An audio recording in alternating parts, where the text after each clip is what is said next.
Hey everyone, it's me Jess. I'm here today doing another water slide tutorial, but this time I'm going to be using transfer foil glue instead of gel base and gel top. I tried this the other day. I didn't even do a practice run. I just straight went for it on a little 5-piece set that I was doing for myself, and it turned out so great, y'all. I'm like really impressed. I did full coverage on both of these, and it was so easy, it's ridiculous. I'm always intimidated with full coverage water slides because the whole let's trim it up and try to make it exactly match, but leaving a slight edge so that it doesn't, so that you can cap the edges. Ain't nobody got time for that. I am terrible at trying to cut the perfect shape and size. Like, it just doesn't work out for me. So this technique was really awesome. It was really quick, and it worked so well that I just wanted to go ahead and show everybody. So that's what I'm going to do now. I do want to at least make sure that it's tall enough, and then I've got a nice little section, a nice subsection of what I'm wanting on there. So like for instance, I don't want to just come over here and just do this edge because then it's going to be off center. I kind of want to pick to where the middle is going to have some stuff on it that I want. Like for instance, I do want Oogie Boogie in the middle there. So I am going to come from the edge. And then I'm going to just cut a piece that I know is tall enough and wide enough for my nail. And that's all I'm going to do. I'm not going to trim it any smaller. I think I want Oogie Boogie in the middle of my nail. No, I want... You figure out what you want on your nail. I want a jackhead on there and an Oogie Boogie to fit. Can I do that? I think I can. If I do this area here. So...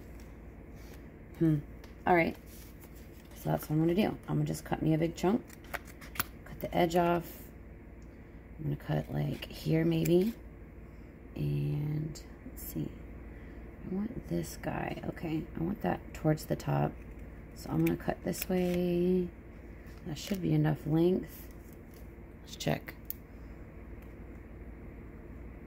Whoo, I'm just barely on the length. Ah, crap.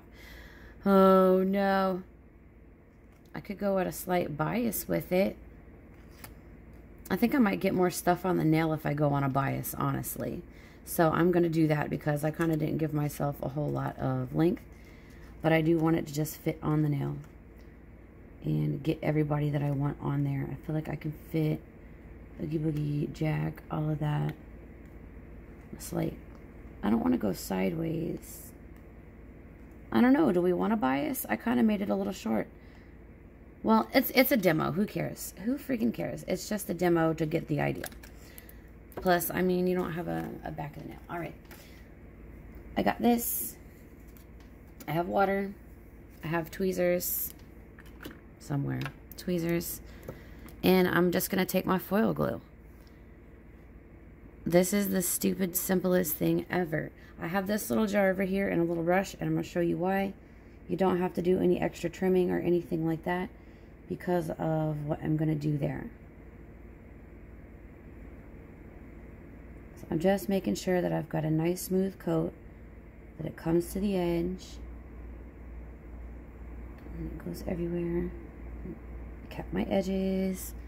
You can see what I'm doing? Yes, you can. Great. Who am I talking to? I don't know. I think I did get the back a little dirty, and I don't want the slide to stick there because I want to be able to show how neat and tidy it cleans up. So let me make sure that I clean that off. The white is a mess back there, but the transfer glue doesn't have to be a mess back there. So, cleaned up, pop this in the lamp. I think it says 60 seconds for the transfer foil glue. And that's all we need for that. Just one coat, even and on there. We have our stamper. As soon as that's done, then we're going to go ahead and dip our slide. Or right before it's finished, honestly. And while I wait for that to finish, I am going to go ahead and put some acetone in that dish. do not dip your slide in the acetone. That's some silly stuff that I would probably do, so don't do it. My brush is over here by my acetone, so I know that's my acetone. I don't need scissors anymore, so I'm going to put them away. All we had to do was just cut a square. That's the most easiest thing ever, right? The longest 60 seconds of my life. The longest 60 seconds of my life. Okay, so we cured our foil glue. Oops, I meant to dip this while I was waiting and I didn't. But that's okay. You don't even have to give it a whole 20 seconds or anything like that. You literally just dip it in there because the paper gets wet immediately. I'm going to press the water off the front of the slide onto my clean paper towel. I'm going to take my stamper and I'm going to put it on there. And then I'm going to very gently slide that off and try not to put too many wrinkles in it, because with this glue method you do not have a whole lot of chance to fix anything.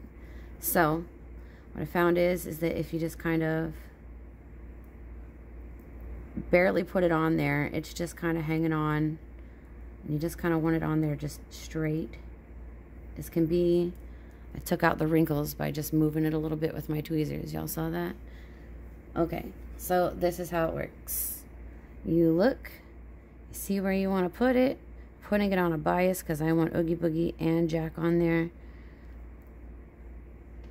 It's lined up. You can see what I'm doing. You can clearly see what's there. And I'm just going to go ahead and go like that. Boop, that sucker's on there. Now you can't get any wrinkles out if you put any wrinkles, which I did. Oh well. Just go with it. Flatten it out.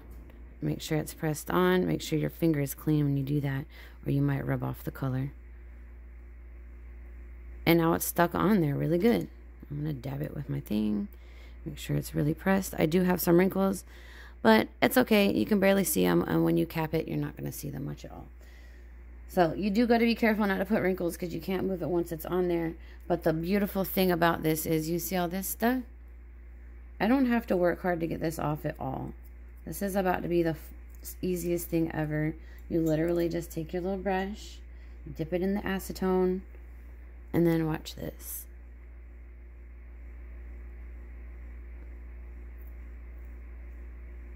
It just like melts and comes right off. I did it better earlier, or yesterday when I was doing it. But you can literally just kind of chop it off with the acetone in a line. So if this was on your nail, you would just take your little brush and just acetone around your edges real carefully, and it would clean the edge right up. It kind of melts it and seals the slide onto the edge as well, so that when you go and you cap it with whatever you're capping it with, it's melted smoothly and has become part of it, so it's not going to go anywhere. That's what's so dope about it. And then all you have to do, by the time you finish taking off the stuff, you're guaranteed that your slide is dried enough because it's been a couple minutes. And then you can just go right in with some gel base and a very super thin layer, and then some gel top. Just like that. Ta-da! It's on there. Easy peasy, lemon squeezy. And that is exactly how I did these full cover ones. And then I just put some acrylic on top of it after I gel based it. Alright, well, that was it. We just got to put some gel base and gel top and cure that, and it's good to go. That was so easy. Didn't have to do any crazy like measuring or anything to get the shape and the size. You literally just use the acetone and a little brush, and it melts the excess right off, and you're good to go. So just be careful with the wrinkles, and that's it. Like, it's permanent. I love it. Thanks for watching. If you guys want to see any more tutorials, just let me know. Lunar Phoenix Custom Nails on Instagram and Facebook. That's where you can find me. Bye.